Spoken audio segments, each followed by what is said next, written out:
Three-wheeler sports cars are great if that's the kind of thing that rocks your boat, especially when they're designed to have three wheels. But when a four-wheeler car becomes a three-wheeler car while you're driving it, well, that's an altogether different matter, and one that is definitely worth avoiding if at all possible. So, it's with this in mind that I feel compelled to share this rather unfortunate experience of mine with you all. And it's in the spirit of sharing this knowledge that should, if you're paying attention, help you to ensure that your car is as safe as it possibly can be, especially if you are the proud owner of a car with wire wheels. Half one. Oh dear. 1.5 turns, eh? Who needs any more?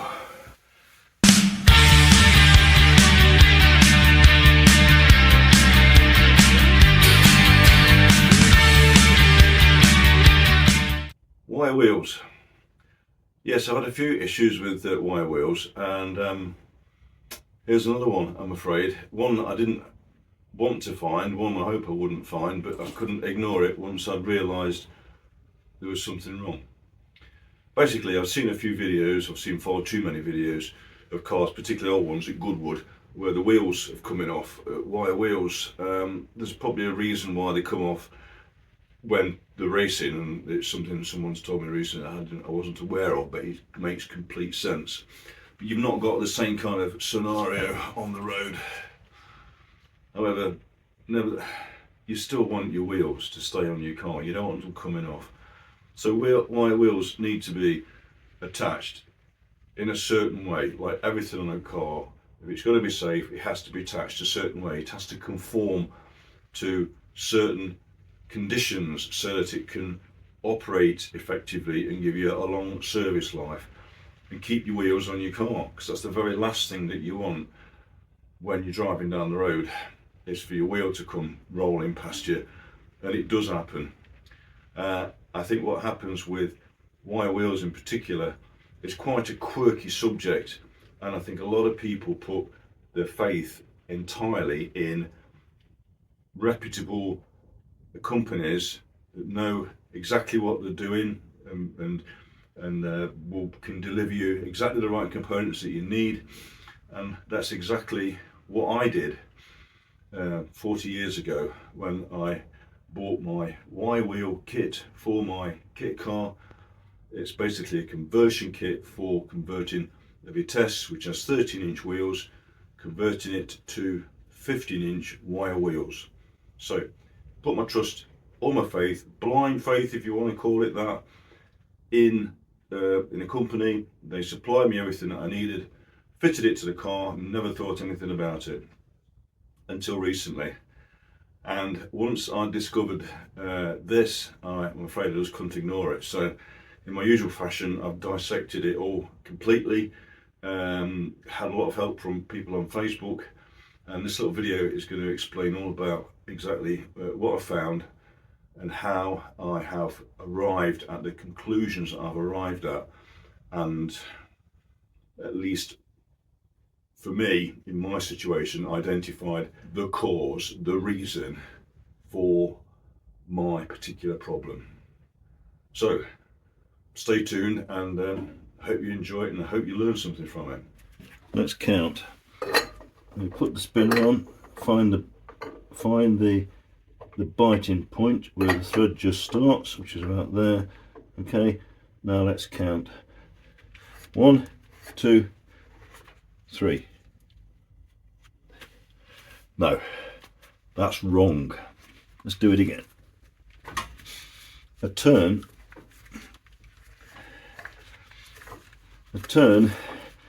we'll define is not the turn of the wrist like this. Turn's not one, that's not one turn, that's half a turn.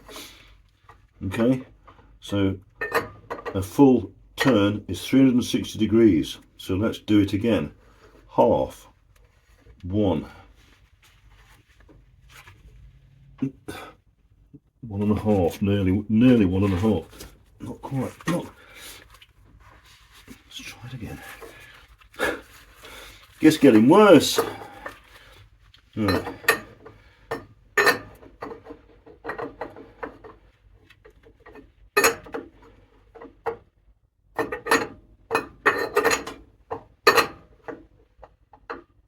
Right, it's just, no, it's there.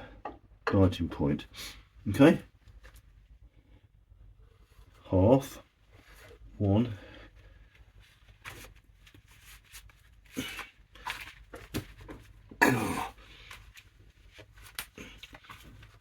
One and a half. Yeah. One and a half. So this is the wheel that I've taken off the car. I believe it's a 4.5 inch wide rim. I'm running 165 tyres, 165 SR15, so they'll be full profile at 165 wide. So this is the spinner that I've took off the car. It says KCL on it, kit car left. It's on the left hand side of the car, so it's got the correct thread. I've done a previous check to make sure that the cone here, the cone or the taper, as sometimes people refer to it as, is sitting on the cone or the taper in the back of the hub.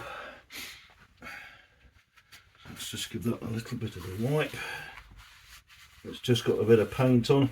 Some people have said remove the paint, which is a good idea, really, metal to metal contact, so that might be something for the future, but this is metal. Anyway, there's a thin layer of paint because this is just sprayed paint.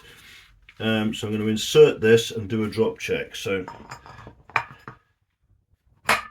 there you go, that's hard up. I'm going to turn it round and you can see that there's only the same amount of thread, about 3mm of thread, pushing that hard against it. The drop check, it's exactly the same. There's about 2.5 to 3mm of this central thread sticking through the hub. So because that's hard up against the back of the hub, there was no nuts, wheel nuts in the way.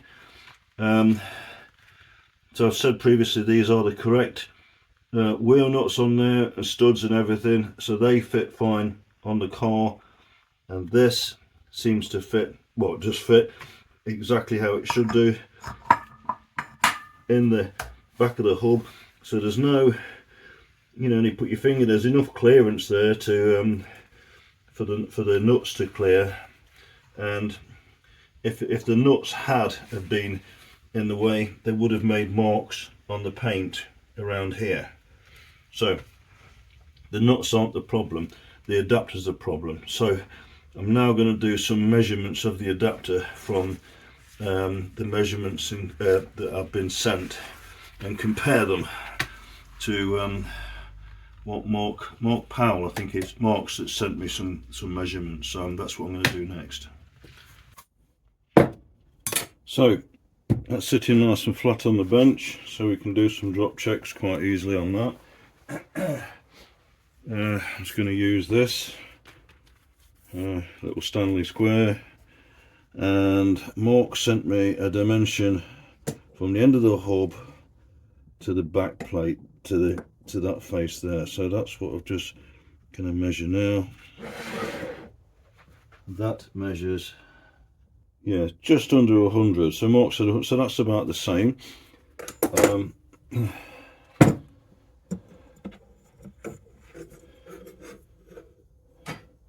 So the length of the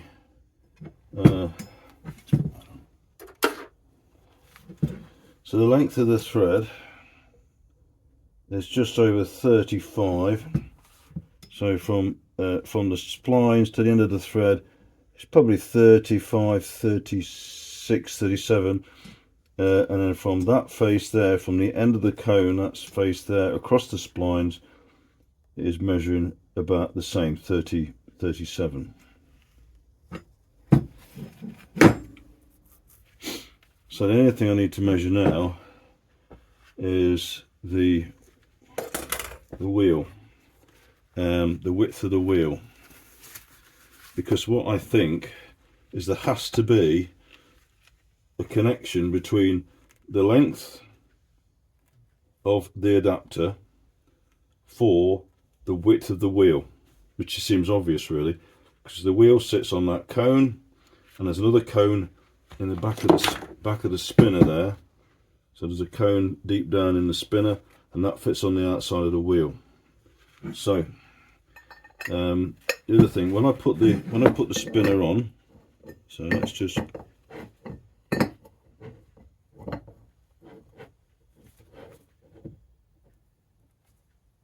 right, so that's where it's just engaging there. So we'll count the turns now, so see what the maximum capacity is of the thread on the spinner. So that's half, that's 1, 1.5, 2, 2.5, 3, 3.5, 4, 4.5, 5, 5.5, 6, 6.5. There, 6.5 turns before the spinner bottoms out on the end of the thread. Interestingly, on the Motor Wheel Services guidance, which I've just looked at online, which is very good, they say that when you put your spinner on,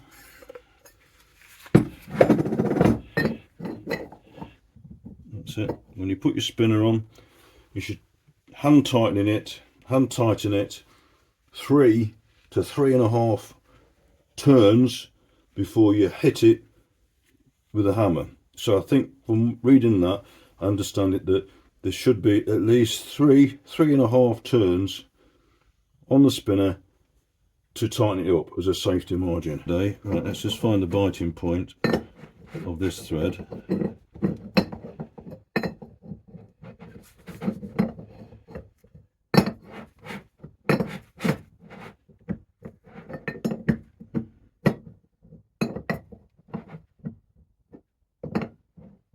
Let's just bite it. Right, so Motor Wheel Services says 3 to 3.5 turns, so that's half, 1, 1.5, 2, 2.5, 3. Let's go 3 and a quarter. Right, so that's halfway between what they've said. Now let's measure it. Let's put a mark on and then we'll measure it. So just put that mark there, little mark there.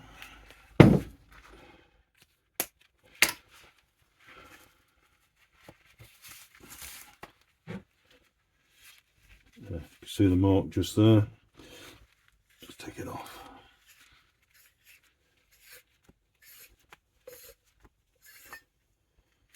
Right, let's count these threads then.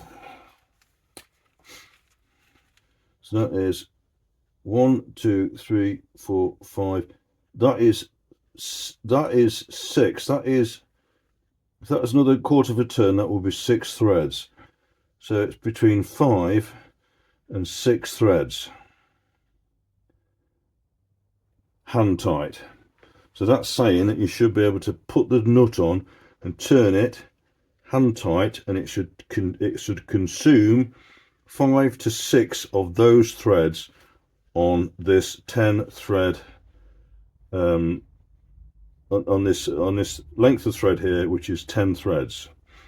Okay, and I believe, right, I'm going to put it on the cart on the wheel, and we'll do the same measurement again on the wheel and do a comparison. So this is the outer cone. It's more of a taper, the outer one. It's a different angled taper. That's more of a taper than the inner one. The inner one's more of a cone. That inner one looks more like a 90-degree cone. Okay, so right. So let's try again. Right, so that's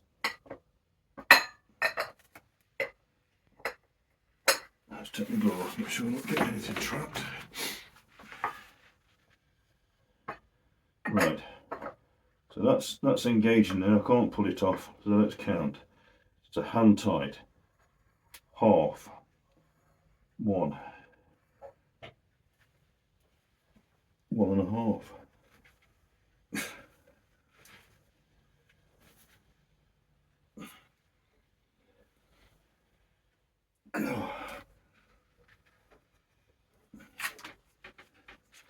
So there's no plate. There's no plate in that adapter. You can see 1.5 turns. That doesn't feel quite right to me. Something's wrong. Right. Last thing I need to do is just need to measure the width of the wheel. So I'm going to try and measure the hub. So that's as it was, hand tight. It said to give it a couple of knocks to tighten it up. That's all it says. So not to over tighten them, which is all good advice. So I guess 1, 2. You see, that's tight. And if they're on the car, on the threads on the correct side of the car, they will self-tighten. So they always say don't over tighten these, and they don't really specify a torque either. So that's that. So as we saw, that didn't really tighten up much more than that. So let's take this off.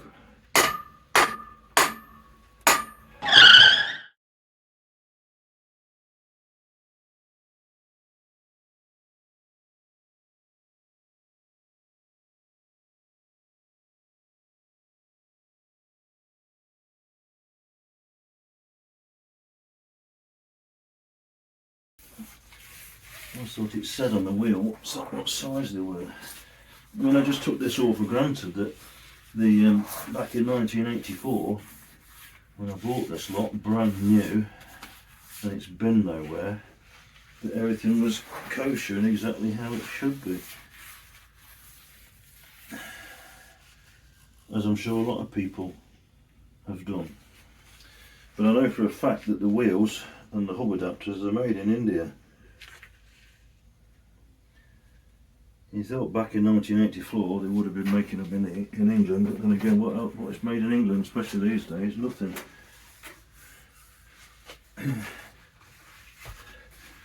There's nothing on the wheel. Little Motor Wheel Services sticker. It just says London, England on it.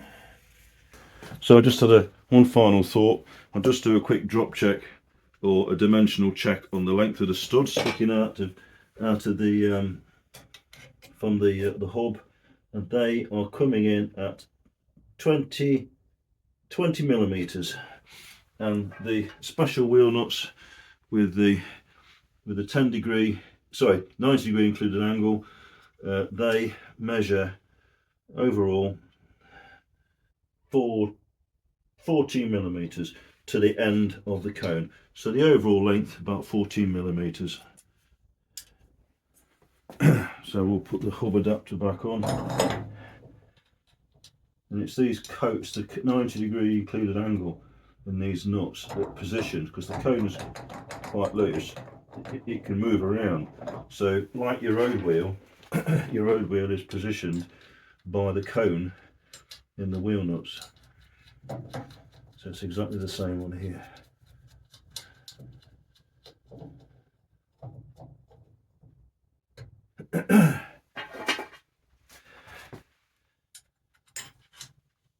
So at the minute, I know there's something wrong with these,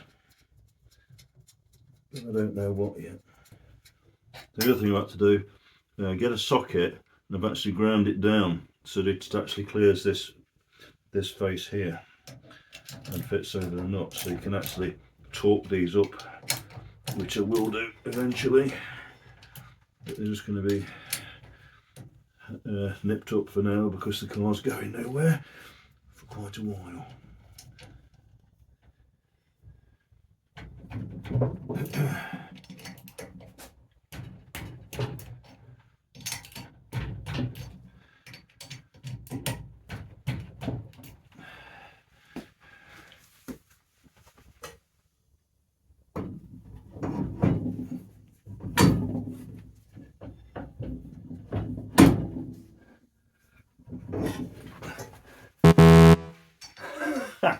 They won't go on very well if you left the socket on.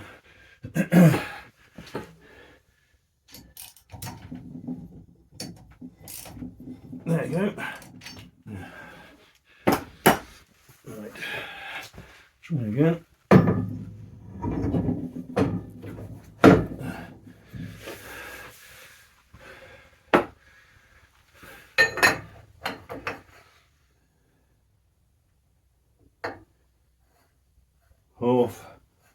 1/2.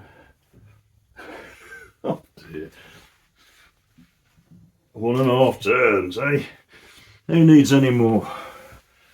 So in a nutshell, that's the problem. I don't actually know what's specifically wrong with the setup that I've got, but I suspect it is the adapters, because that was the problem with the first issue that I had.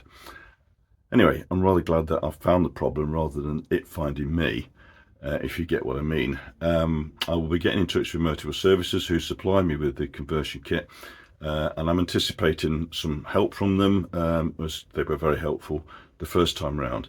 So if you've enjoyed the content and learnt something from this, then please click the like button, and don't forget to subscribe for more content coming up very soon.